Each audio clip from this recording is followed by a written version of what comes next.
Hello and welcome to Bleeding Tree Gaming. My name's Amy, aka Warpfiend, and today I'm going to convert the Terminator Captain from the current Leviathan 40k starter set into a Chaos Terminator. Now, I originally wanted to make Leviathan Terminator from the Black Legion series of books. However, I'd actually managed to merge two characters together in my memory of the story. I'd had the impression that Leviathan was a former World Eater who wore Terminator armour and carried a heavy bolter. Apparently he doesn't wear Terminator armour, and I just misread that completely. But I really like the idea of a Chaos Terminator Lord of Khorne carrying a heavy bolter, so I decided that's what I was going to do with this conversion, whether it's canon or not. First off, as you can see, I just cut off and cleaned all the parts to the Terminator Captain. I'm not going to be using all of them. Then I took a fairly blunt knife and just scraped off a lot of the insignia. You can see I'm going here at the chest stuff. I've clipped off some of the other bits. The little symbol on top of his head, as well as purity seals and anything that just makes it look too imperial. I'm not spending a million years filing these down because most of this armour is going to be covered up anyway. So next I'm just going to glue together all the parts of the main body of the Terminator. This is the front and the back, the bit with the cloak on, and the front of the legs. I'm not going to be using the arms, so I'm going to leave those.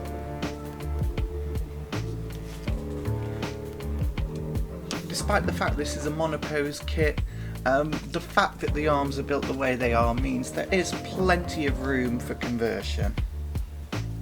Now, it can be quite hard finding rounded pieces that will fit to the curves of a Space Marine's armour, but luckily I've got loads of leftovers from the new Demon Prince kit, and there are a load of little chaos symbols and stuff that are actually curved to fit on his armour, so I'm going to make use of some of those, just trimming down some of the little notches that they use to connect them on the back, just so they'll fit smoothly. And with a little bit of plastic glue, these little chaos symbols go great. I shove a little chaos star on his knee pad, and then I get a Khorne symbol from the same kit to go on the chest plate.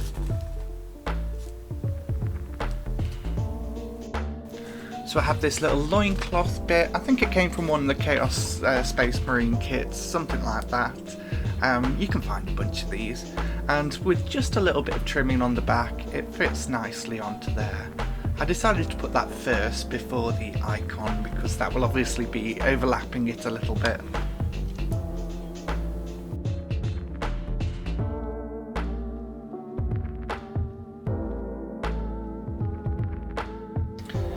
You can see with just the addition of those icons, it's already completely changed the look of this Terminator.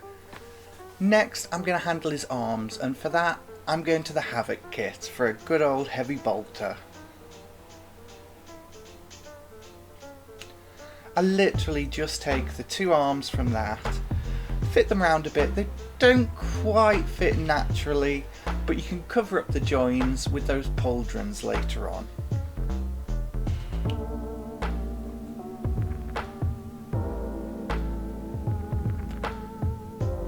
So I just do a little bit of wiggling back and forth to make it fit.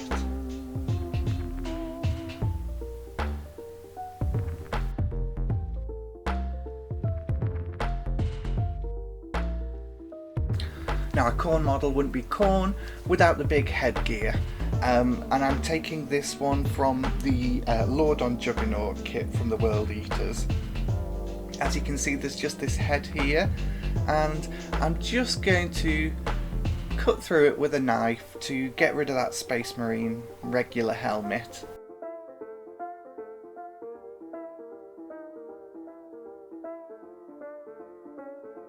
And you can see now with just a little bit of shaping, it fits nicely onto that lovely curve of the armour.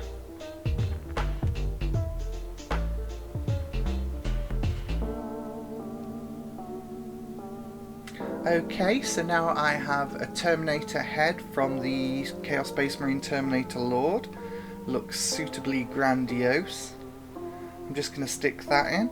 I had to file down a little bit of it to get it to fit properly into the socket.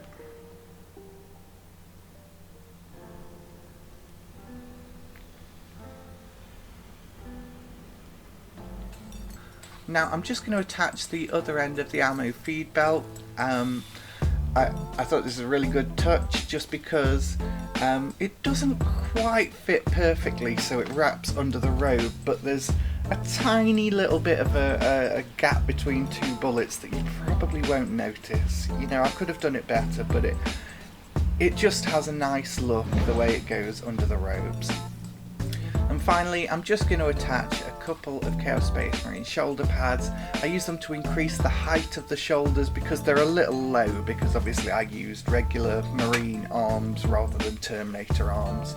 But this covers that up nicely. For the final touch, I add a tilt shield.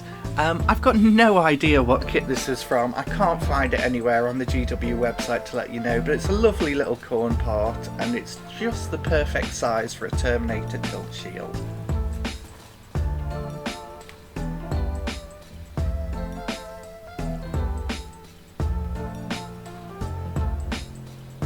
And there we go, that's our Terminator of Khorne done. Time to paint him up. As ever, I've just sprayed the whole thing black, and I'm going to do some airbrush coats first because I want a nice OSL effect. So I start off with some reds from underneath, just kind of establishing a fiery light source that's lighting him from underneath. I start with a darker red and move on to a lighter one.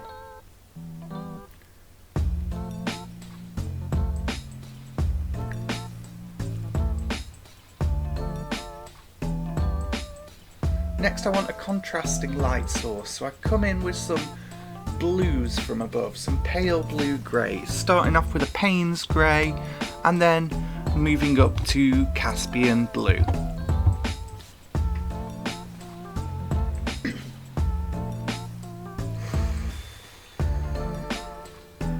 So that's the basics of the lighting sketched in. Now one of my issues with, I love Chaos Space Marines, but one of my issues with painting them is they take so long. So I'm going to try for a speed painting thing, and I'm going to fairly much leave the armour as it's sprayed. I take some gold and some copper and some silver and paint in all of those metallic parts.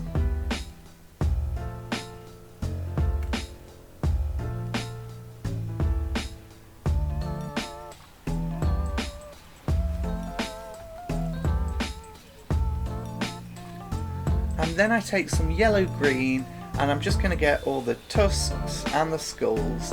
I'm using this instead of like a typical skull colour just because it gives a nice effect, kind of like a mouldy bone. And I'm also going to sketch in a little Black Legion symbol on the shoulder pad. Nothing too complicated or precise, just roughly drawing an eye with some spikes coming out of it. You got to have those spiky bits.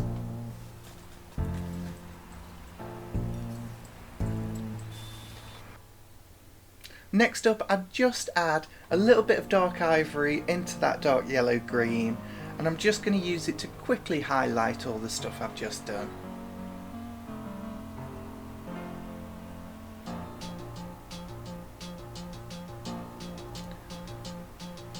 I'm going to apply an oil wash after this stage, and this is just going to mean I don't have to come back and do anything else to all those bone parts.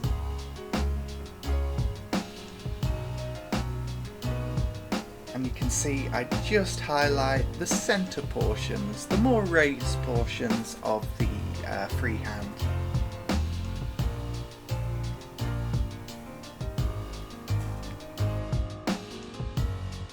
Next for the oil wash, and I'm just using some bitume from Abtalung, which is a very dark brown. Just going to mix it with some thinner and apply it heavily over the entire model. Once that's done, I come back with my airbrush and just re-establish that red light with it. A lot of this has kind of got covered up in the earlier steps, so I just want to re-establish it and make it a major focal point of the Mini. And now I take my brush and I get some red and I'm going to highlight the edges underneath, all the ones that are catching the red light. I want to give them a red highlight.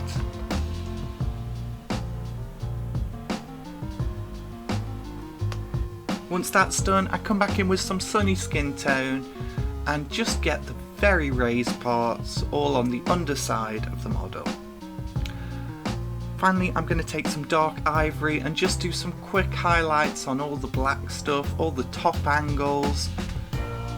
Now I'm going straight to this because it's easiest to do highlights the brighter they are, because you can see against the other things. But what I am going to do is I'm going to come back with a little glaze of some of that Caspian blue, and I'm just going to tie that all together. Having done that, that's the whole model finished. So I really hope you've enjoyed this tutorial. It was just a super quick paint job there. It took me about 3 hours all told. Stick around for the beauty shots. Don't forget to like and subscribe, and I will see you in the next one. Bye bye!